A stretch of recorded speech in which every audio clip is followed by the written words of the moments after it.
dijelaskan. Keempat, langsung ada larangan, wala taqrabus shalah. Ketiga, wala taqrabus sholata wa antum sukara. Jangan dekat kepada sholat ya kalau masih mabuk. Berarti para sahabat, jadi awal gini ya, awal itu turun ayat cuman sindiran ya. Sahabat berarti ada yang mulai berhenti, ada yang masih jalan. Kemudian yang kedua ayatnya turun lagi, mulai diterangkan. Kemudian ada yang memilah, yang mulai paham berhenti, yang masih jalan juga jalan. Kemudian diturunkan lagi, wala taqrabus sholata wa antum sukara. Kenapa? Karena awalnya sahabat yang masih minum khamr itu minum khamr. Setelah minum khamr, kemudian sholat subuh jadi imam. Kemudian sholat menjadi imam. Waktu sholat membaca ayat Qul ya ayyuhal kafirun la a'budu ma ta'budun, tapi lane dipun buak. Qul, katakan, ya ayyuhal kafirun, wahai orang-orang kafir, a'budu ma ta'budun, saya menyembah seperti apa yang kalian sembah wahai orang kafir. Rusak enggak mananya? Lanya dibuang. Kenapa? Efek daripada khamr. Ya, Qul ya ayyuhal kafirun la a'budu ma, lanya hilang. A'budu ma ta'budun, maknanya saya menyembah apa yang kalian sembah. Akhirnya turun ayat wala taqrabus sholata wa antum sukara hatta ta'lamu ma taqulun. Enggak boleh deket sholat kalau masih mabuk. Kalau belum sadar, teler, jangan deket sholat. Ya, sampai hatta ta'lamu ma taqulun, kamu menyadari, mengerti apa yang kamu ucapkan. Kemudian akhirnya para sahabat memilah. Wah, gini aja. Setelah sholat isya kita bisa mendem, bisa mabuk ya. Bisa mabuk, sebenarnya waktu subuh sudah sadar. Akhirnya ada satu jamuan di situ mengundang Sayyidina Sa'ad ibn Abi Waqqas sholat isya. Kemudian daripada makanan daging sebagainya ada khamrnya, mereka minum khamr. Tapi waktu minum khamr masih teler, mereka menendangkan daripada syair qasidah. Ada yang memuji kaumnya, jadi puji-pujian, membanggakan diri. Ya, akhirnya yang lain merasa tersinggung, marah, ambil itu makanan, kepala unta dipukulkan sampai retak kepala beliau, sampai darah. Pagi lapor kepada Nabi Muhammad SAW. Akibat masih apa? Teler tapi di luar waktu salat. Akhirnya turun ayat dengan tegas, sudah enggak boleh lagi mabuk. Coba lihat, Allah Subhanahu Wa Taala ketika mengantisipasi kepada kita tentang khamr, ayatnya fastanibu. Fastanibu itu maknanya apa? Jauhilah. Ya, fastanibu, jauhilah sejauh-jauhnya. Kata fastanibu, ketika sesuatu itu penting, maka bahasanya bukan ketika Allah melarang kepada kita zina. Apa bahasanya? Wala tasnu, jangan zina, bukan. Wala taqrabu zina. Dekat aja nggak boleh. Dekat aja nggak boleh. Kalau ada salah satu kabel listrik jatuh ke bawah, kemudian terkelupas, setrumnya kan besar. Kita punya anak main-main di depan, di dekatnya kabel. Apa bahasa kita? Anak, wis dolanono ritek, sing penting gak nyekel kabel, ngono ta? Gitu caranya. Pasti ndak, jangan di situ. Sana, pergi jauh, jangan di situ, dekat dengan kabel besar. Ini kalau suatu bahaya. Ya, demikian ketika Allah menyinggung kepada kita tentang khamr, maka Allah mengatakan dengan bahasanya fasanibu,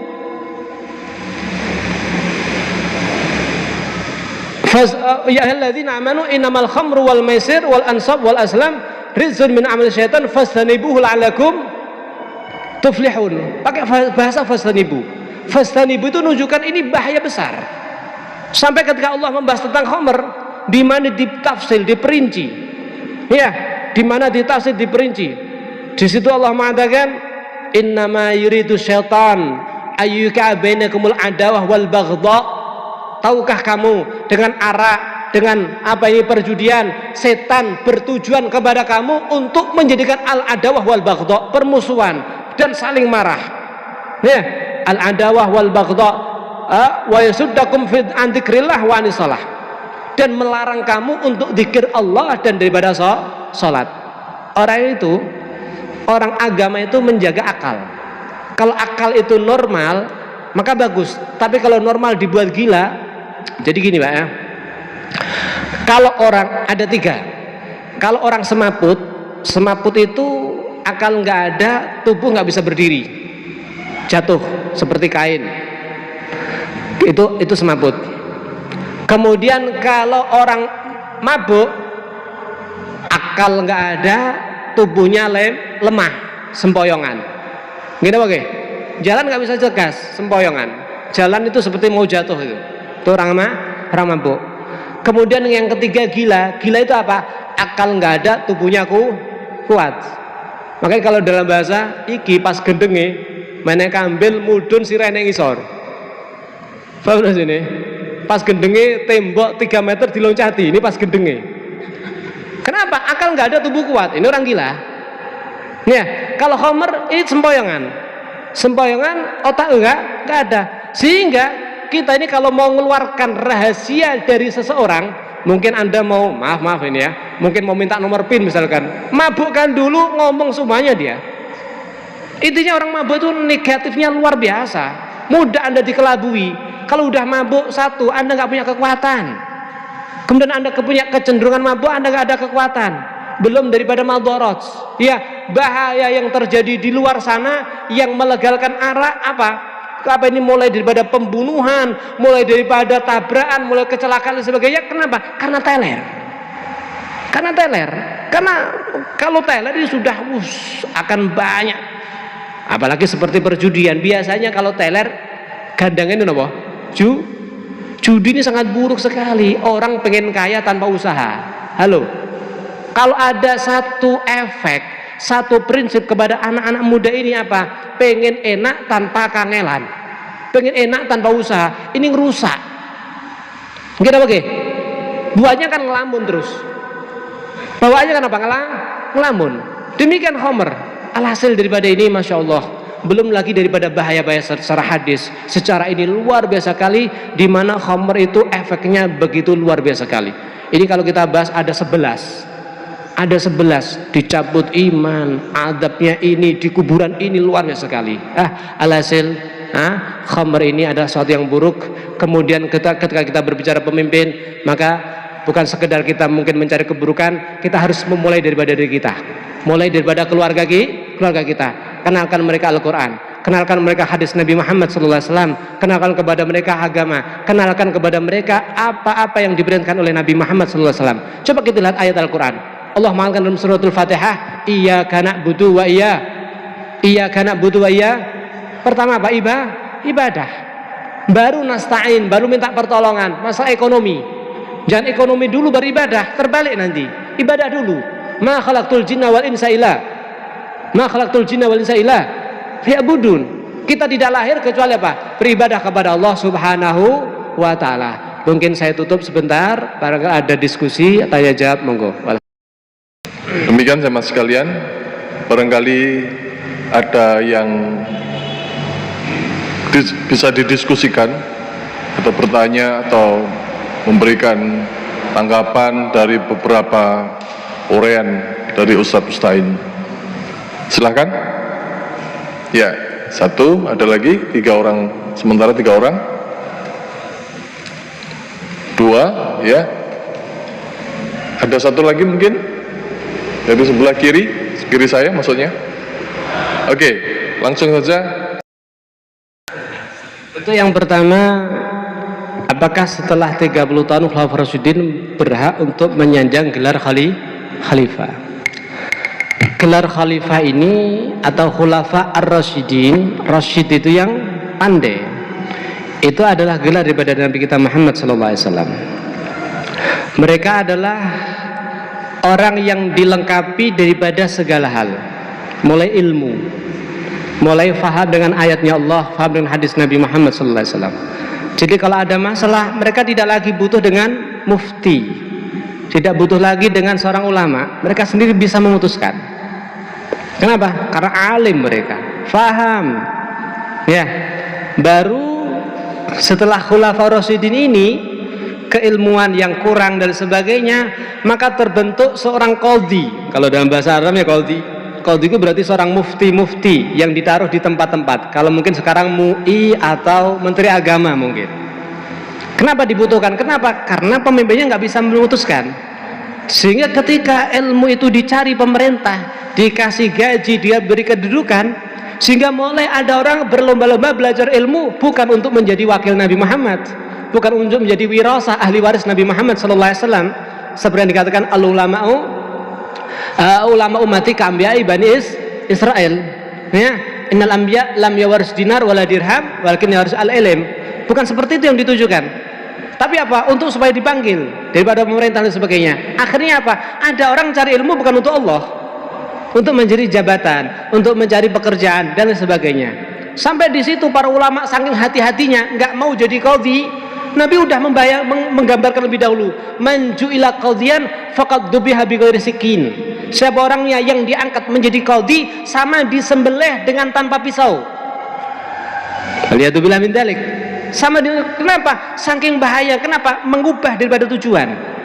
Mengubah daripada tujuan. Sampai Al-Imam Ghazali mengatakan, kalau Anda ngajari ilmu kepada orang yang belajar yang tujuannya untuk dunia, sama Anda jual pedang kepada perampok, Anda jual senjata kepada pembunuh. Apa? Anda enggak membunuh tapi dapat dosa. Innalil wasail fi ahgamil maqasid. Oleh karena daripada hal itu, ya, seperti Sayyidina Al-Imam Syafi'i, Al-Imam Ahmad bin Hanbal, Abu Hanifah, Imam Malik, semuanya pernah dipenjara ini. Bahkan Imam Ahmad bin Hanbal pernah dipukul sampai gak sadar. Dipukul gak sadar. Untuk apa? Bukan untuk apa-apa, untuk diangkat menjadi qadhi. Tapi karena beliau takut, khawatir, salah niat dan sebagainya, belum menghindari itu semuanya. Maka daripada itu, kalau memang tidak sesuai yang disampaikan Nabi, ya mungkin gelarnya bukan Khulafaur Rasyidin. Sesuai nas daripada para ulama yang disebut Khulafaur Rasyidin ada 4, ya. Dalam riwayat ada 5. Setelah itu ya pemimpin saja sudah. Artinya khilafah itu bukan gelar, Ustaz, ya? Apa? Artinya khilafah itu bukan gelar. Oh ya, khilafah ini satu gelar, memang gelar daripada Nabi Muhammad SAW. Akan tapi kalau selain daripada Khulafaur Rasyidin, ya berarti nggak masuk. Kalaupun ya mungkin disebut Amirul Mukminin, mungkin pemimpinnya orang mukmin mungkin, ya, atau apa gitu sudah. Memang sejak Sayyidina Umar, setelah itu kan dipanggil apa? Amirul Mukminin. Tapi kalau kita lihat di cerita-cerita, bagaimana dulu Sayyidina Ali Zainul Abidin Ibnul Husain Ibnu Ali bin Abi Thalib, berarti cicit Nabi Muhammad SAW. Orang yang dikatakan sholat dalam sehari 1000 rakaat. Sama nih mikir ya, 1000 rakaat, ya boleh ngatur. Halo, 1000 rakaat ya boleh ngatur. Ini Alimah Ali Zainul Abidin. Pernah dia waktu tawaf ketemu Hisam itu Amirul Mukminin. Wabeh wong nyelok Amirul Mukminin, tapi sama Sayyidina Ali panggil Hisam. Enggak ada panggil gelarnya, marah dan sebagainya. Terjadi diskusi dan seterusnya. Alhasil, jadi seharusnya nggak pantas gitu ya. Oleh karena daripada hal itu, yang memang mendapatkan gelar Khulafaur Rasyidin sesuai daripada hadis adalah mereka Sayyidina Abu Bakar, Umar, Utsman, Ali, kemudian Sayyidina Hasan bin Ali bin Abi Thalib. Ya, Sayyidina Hasan bin Ali bin Abi Thalib. Kemudian tentang fatwa yang membolehkan khamr dijual. Perhatikan, ada banyak hadis yang di situ dikatakan ketika ada satu pembunuhan fil maghrib di mana barat ini,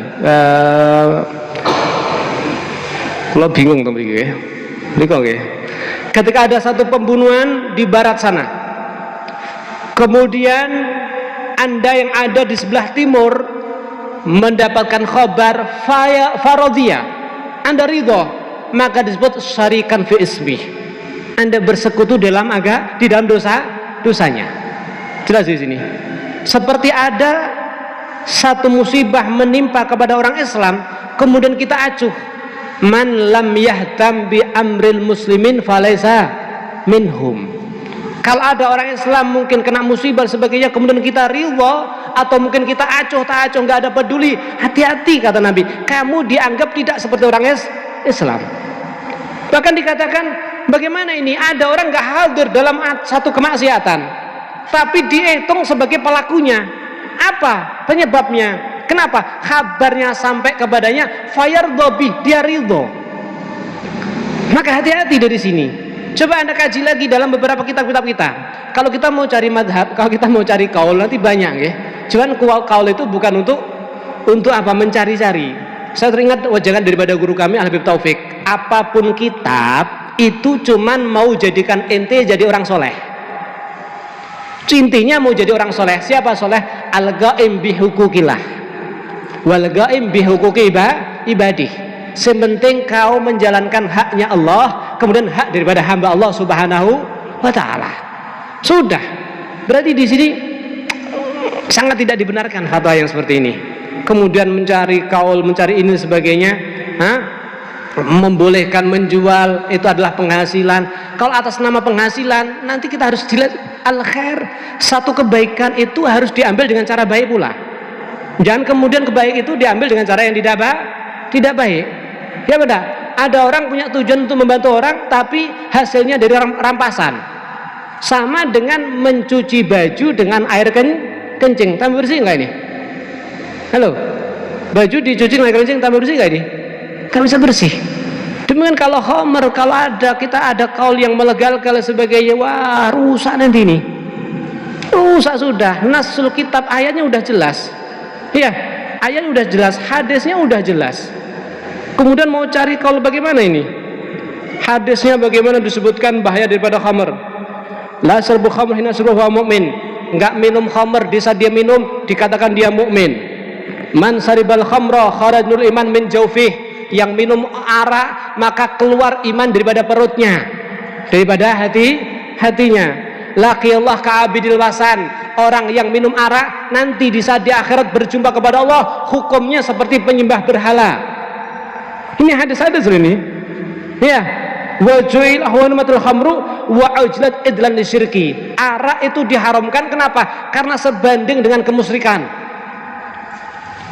Ya, man kana yu'minu billah wal yawmil akhir fala yashrabil khamra. Yang iman dengan Allah dan hari akhir, ingat jangan minum arak. Man syariba haswah minal khamri.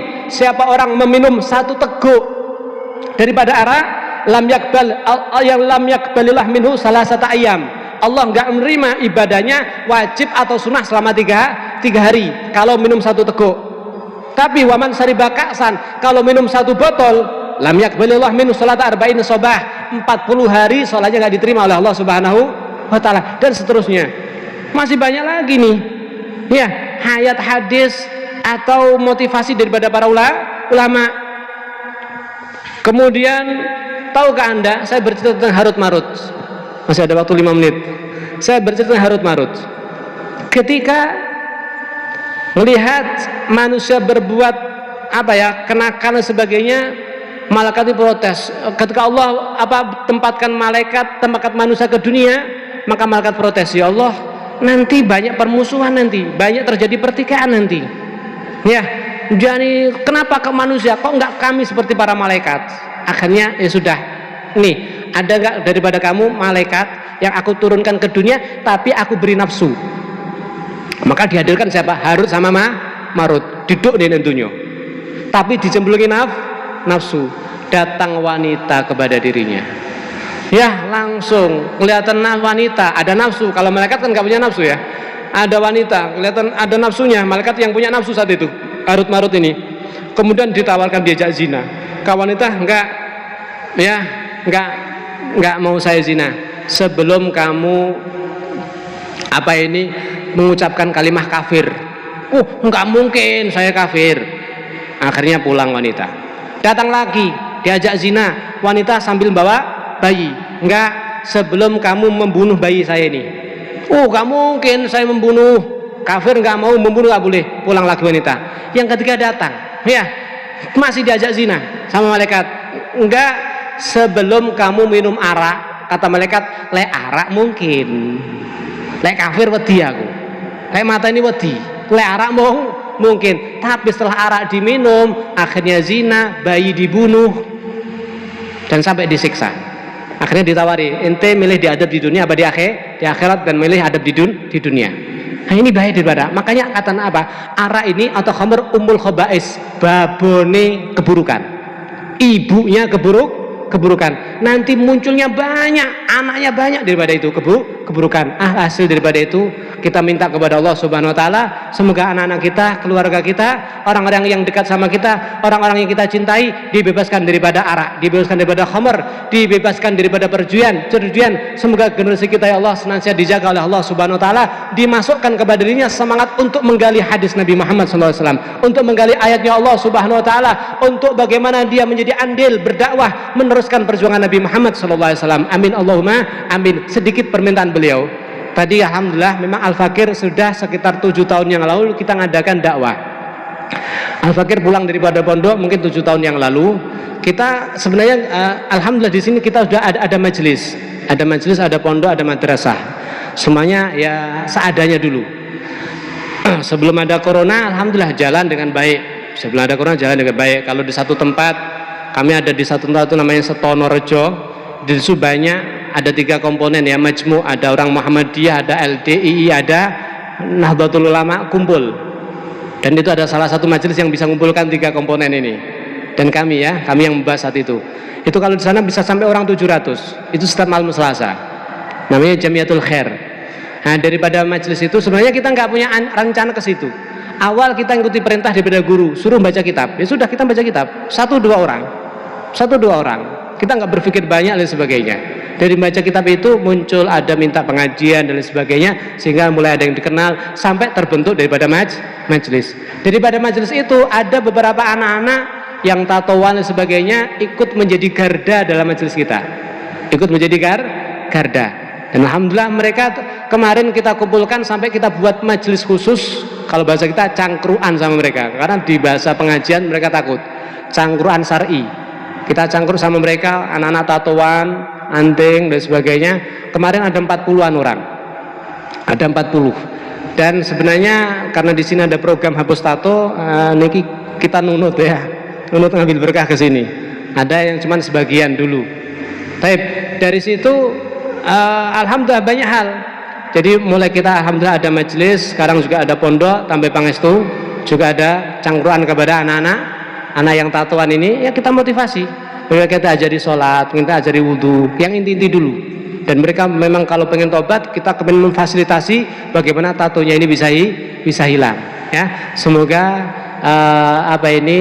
kita bisa kerjasama untuk bagaimana benar-benar kita menyampaikan kalimah Allah Subhanahu wa taala, karena dikatakan yang paling dekat kedudukannya nanti di yaumil qiyamah adalah orang yang paling punya perhatian masalah dakwah Nabi Muhammad sallallahu alaihi wasallam ya. Tambah doa pangestu, semoga kami bisa istiqomah terus diberikan kemudahan oleh Allah Subhanahu wa taala, bisa mengemban amanah daripada Nabi Muhammad sallallahu alaihi wasallam. Amin Allahumma amin. Hadza minni wa lakum. Wassalamualaikum warahmatullahi wabarakatuh. Masyaallah muslimin jamaah sekalian, demikianlah uraian dari Ustadz Ahmad Musta'in. Mudah-mudahan bisa menjadi motivasi bagi kita dan menginspirasi kita untuk berbuat lebih banyak lagi kaitannya dengan amar ma'ruf nahi mungkar, dan juga bagaimana menyiapkan generasi muda kita menjadi pemimpin yang soleh. Dari kami kita tutup dengan doa kafaratul majelis. Subhanakallahumma wa bihamdika asyhadu an la ilaha illa anta wa astaghfiruka wa atubu ilaik. Assalamualaikum warahmatullahi wabarakatuh.